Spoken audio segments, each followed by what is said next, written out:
السلام علیکم. داملای شیرین سخن اکای حاجی مرزا. خطبه چیست؟ خطبه این حمد خدا را گفتن خطبه میگن. خطبه امام میبره در بالای منبر و یک خطابه میکند، یک موعظه میکند، همین خطبه میگویند.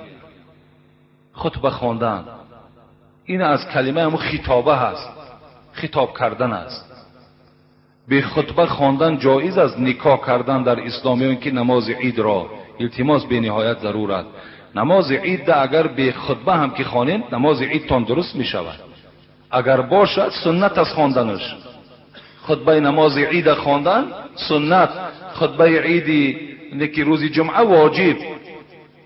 اگر خوانند باشد خواننده ها خوب نیک، لیکن اگر نباشد و همون خطبه خانه هاتون که وجود نداشته باشد، نماز همون عید تان هم خوانین، جمعه تان هم که خوانین، نماز هاتون صحیح می شود، نماز هاتون درست می شود. و در نکاح ها باشد همون حضور شاهد شرط است. حضوری که شاهد هست، 2 نفر باید که شاهد ها وجود داشته باشند. اگر گوییم از روی فضل و از روی برکات حضور پدر و مادر، حضور اولادهایی که در این معرکه اشتراک دارند، اینها همگی باشند، این به نهایت نور بالای نور می شود، به نهایت خوب می شود.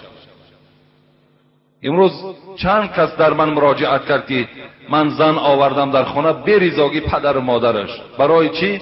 برای که قلنگ خیلی کلام برای من فرمایش دادن. دختر مرا که دوست می داشت از دنبال من خسته آمدن.